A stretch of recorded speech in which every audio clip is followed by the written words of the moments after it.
लाड़ पटन जे भलोड़ शायर मुनवर हाले पुटियो गज़ल अवां जी नज़र। जो प्यार विञायो तो सो प्यार नदीअ जहिड़ो,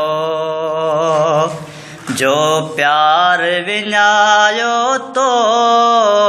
सो प्यार नदीअ जहिड़ो, अरदाई पखियुनि जहिड़ी ऐं आर नदीअ जहिड़ो, जो प्यार विञायो तो सो प्यार नदीअ जहिड़ो। ठटे जी हवा महकी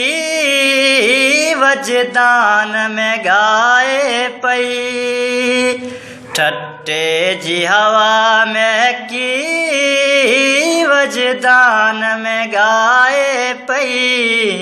सरमद जी उघाड़प में इसरार नदीअ जहिड़ो,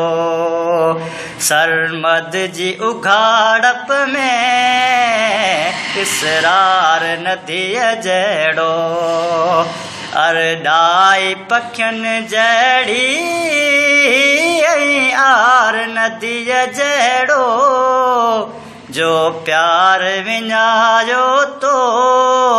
सो प्यार नदीअ जहिड़ो।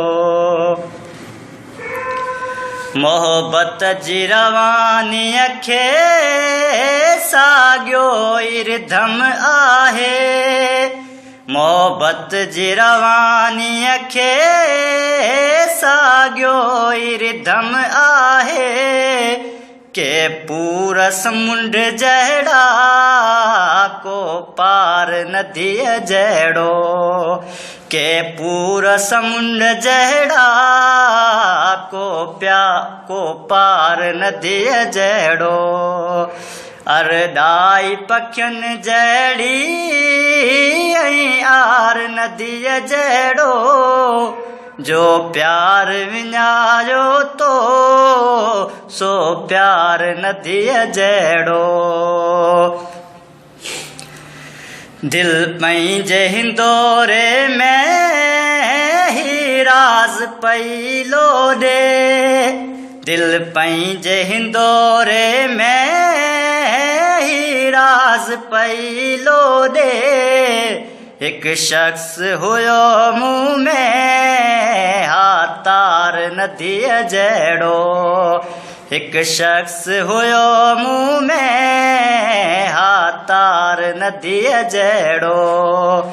अरदाई पखियुनि जहिड़ी ऐं आर नदीअ जहिड़ो, जो प्यार विञायो तो सो प्यार नदीअ जहिड़ो। सभ लोक चिड़ियो मूं ते ऐं रश्क भरियो मूं ते, सभ लोक चिड़ियो मूं ते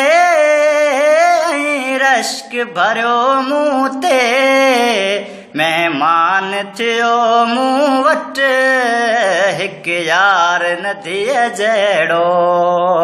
महिमान थियो मूं वटि हिकु यार नदीअ जहिड़ो, अरदाई पखियुनि जहिड़ी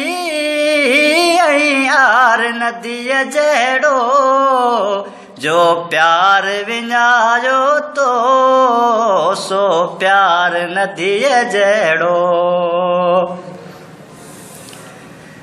भाकुर में भरे पंहिंजी सहेली खे चयाई पे, भाकुर में भरे पंहिंजी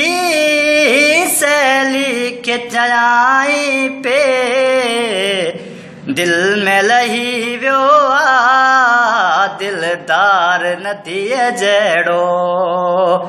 दिल में लही वियो आ दिलदार नदीअ जहिड़ो, अरदाई पखियुनि जहिड़ी ऐं आर नदीअ जहिड़ो, जो प्यार विञायो तो सो प्यार नदीअ जहिड़ो।